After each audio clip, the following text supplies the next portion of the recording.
49 fertility centre మీకు అందిస్తుంది కేవలం 899 రూపాయలకి ఫర్టిలిటీ అసెస్మెంట్ ప్యాకేజ్. అడిస్మల్ గారు ఇప్పుడు ఆర్కే రోజా మాజీ మంత్రి, నగరి మాజీ ఎమ్మెల్యే, ఆమెమో విజయ్ని జగన్మోహన్ రెడ్డి కంపారిజన్. ఒక రకంగా ఆమె చెప్తుంది జగన్మోహన్ రెడ్డి వల్లే విజయ్ అధికారంలోకి వచ్చాడు, జగన్మోహన్ రెడ్డి ఫుడ్ స్టెప్స్ ఆయన ఫాలో అవుతున్నాడు అనేది చెప్తుంది.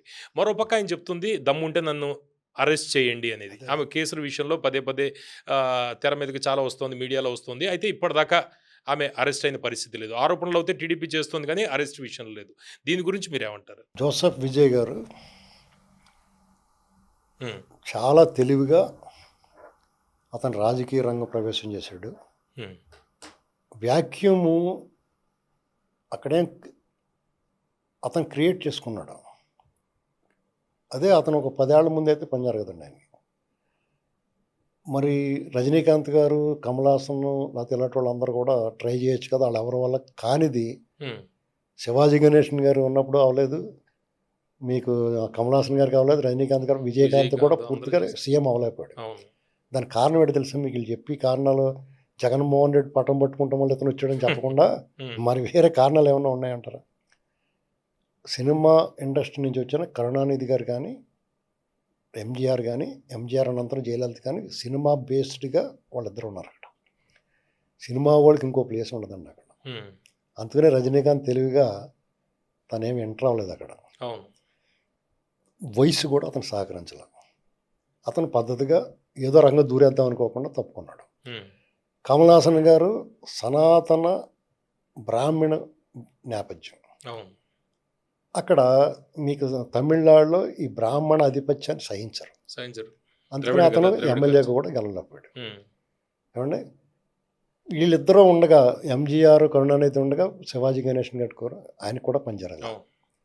విజయకాంత్కి పని జరిగింది. ఎలా పని జరిగింది? ఇండివిజువల్గా పని జరగలేదు ఆయన, జయలలితతో కలిపి పని జరిగింది. విడిగా వెళ్తే దెబ్బైపోయాడు.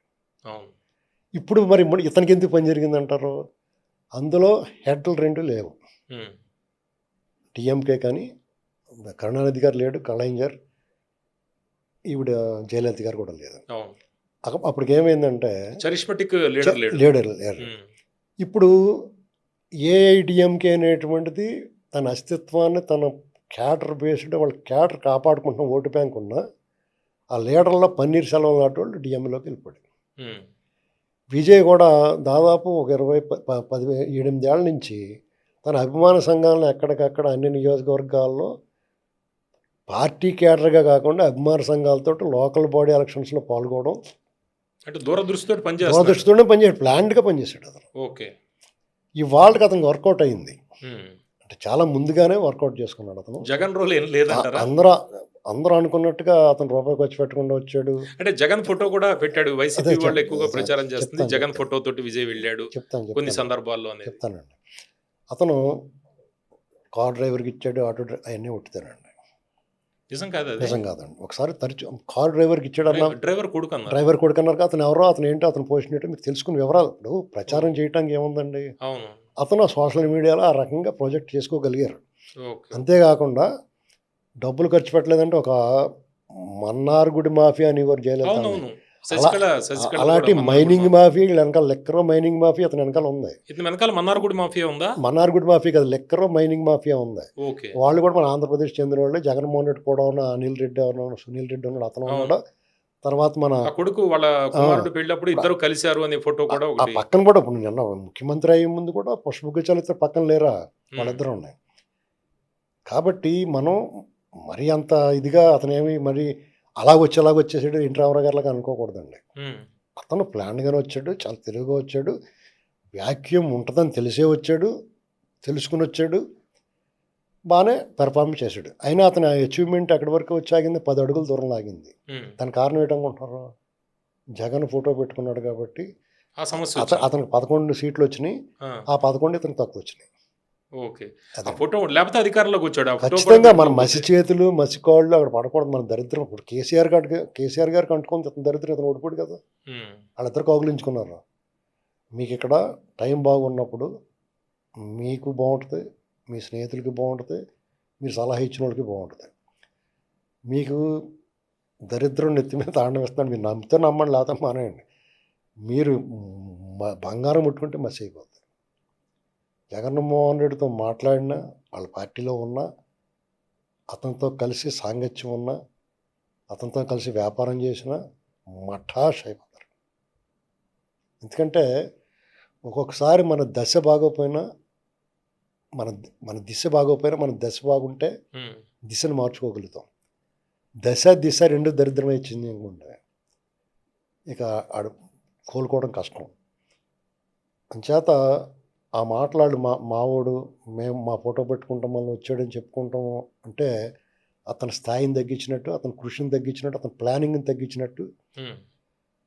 పైకి వాళ్ళిద్దరిని అసలు పోల్చుకోకూడదు.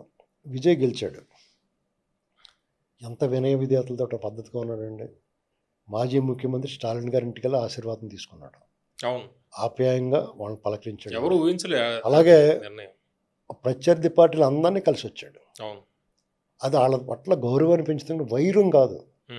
కలిసి పనిచేద్దాం. అదే తమిళనాడు రాష్ట్రంలో ఉన్న రాజకీయ నాయకులకి వాళ్ళలో ఉన్న గొప్పతనం ఏంటంటే వాళ్ళలో వాళ్ళకి ఎన్ని వైరాలు ఉన్నా, ఎన్నికల్లో ప్రత్యర్థులుగా పోటీ చేసినా అవసరమైతే స్టేట్ గురించి కలిసి పనిచేస్తానికి సిద్ధంగా ఉంటారు. ఇప్పుడు రోజే చెప్తుంది పవన్ కళ్యాణ్ గారు విజయ్కి కంపారిజన్ ఒకటి. అదే ఆంధ్రప్రదేశ్లో ఆ పరిస్థితి ఉందండి. విధ్వంసం చేసిపోయారు వాళ్ళు, ప్రజలు తిరస్కరించారు. వాళ్ళ పశ్చాత్తాపడాలి, మనం తప్పు చేసాం కాబట్టి మనం ఓడించారు, మన ఐడియాలజీ కరెక్ట్ కాదు, మన భావజాలం కరెక్ట్ కాదు, మన కాబట్టి మన పాలసీ రాంగ్ అయింది కాబట్టి మనం మార్చుకుందాం. ప్రజలు ఆఫ్టర్ ఆల్ నువ్వు ప్రజలు నియమించిన మనిషి కదా. ప్రజలు ఏమనుకుంటున్నారు, వాళ్ళ మనోభావాలు తగ్గట్టుగా వ్యవహరించాలి కదా, వాళ్ళకి తగ్గట్టుగా నువ్వు మారాలి కదా. మారకుండా నువ్వేమంటున్నావు, తలలు నరికేస్తాం, పెట్టుబడిదారులు తరిమేస్తాం, లోపల వేసేస్తాం, ఇవన్నీ బెదిరిస్తుంటే ఈ కూటమి కూడా అదే కావాలా. నువ్వంటే భయంతో, ఆందోళనతో నువ్వు ఓడించారు, ఆగ్రహంతో.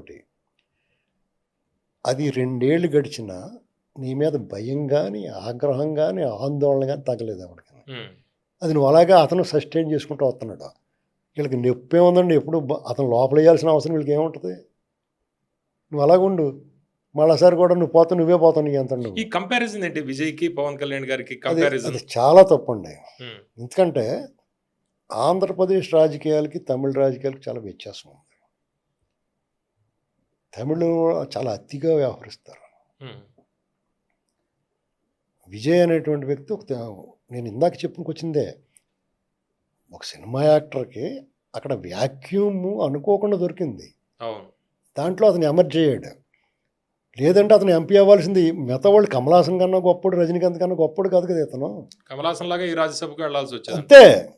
ఇప్పుడు రజనీకాంత్ గారైనా ఇంకొకళ్ళైనా, శివాజీ గణేషన్ గానైనా, నెపోలియన్ అయినా, ఎవరైనా సరే వెళ్ళాల్సిందే శరత్ కుమార్ లాగా. అంటే రైట్ టైంలో రైట్ నిర్ణయం అవుతుంది అది అంతే తప్ప అక్కడ అయింది కదా ఇక్కడ అయిపోద్దంటే అవదండి.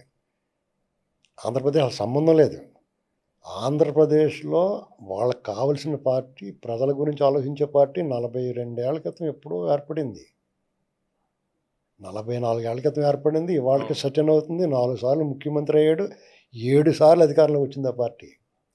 పార్టీ ఆవిర్భవించి 82లో ఆవిర్భవిస్తే పార్టీ ఇవాళ 26 అయితే 44 సంవత్సరాల్లో దాదాపు 15 ఏళ్ళు తప్ప మిగతా అన్ని సంవత్సరాలు వీళ్ళే ఉన్నారు అధికారంలో. అది ఏ రాజకీయ పార్టీకి ఉందండి అలాగా ఈ దేశంలో. కాబట్టి ఆ పార్టీని, ఇది ఒక రాజకీయ నాయకుడు, ఇక్కడ రామారావు గారిని చూసో, చంద్రబాబు నాయుడు గారిని చూసో, అతను లోకేష్ని చూసి ఈ పార్టీ కార్యకర్తలు సానుభూతి పరులు పనిచేయరండి. వాళ్ళు వీళ్ళని చూసి పనిచేయాలి. వీళ్ళకి జగన్మోహన్ రెడ్డి అలాగ కాదు. చంద్రబాబు నాయుడు గారు ఒక మాట చెప్పారు అనుకోండి, వాళ్ళ కార్యకర్తలు నేనే విమర్శిస్తా, ఇది కరెక్ట్ కాదండి.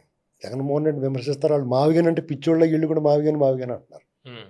నేను అంతలో నేను ఏం చెప్పానంటే మావిగన్ అన్న వాళ్ళందరినీ పెద్ద పిచ్చి ఆసుపత్రి కట్టి అందులో పడేయాలంటున్నాను. ఎందుకంటే వైద్యం చేయించాలి వాళ్ళకి. ఇక్కడ రాష్ట్రం గురించి ఆలోచించాలి కదా, మన ఆత్మగౌరవం కదండి.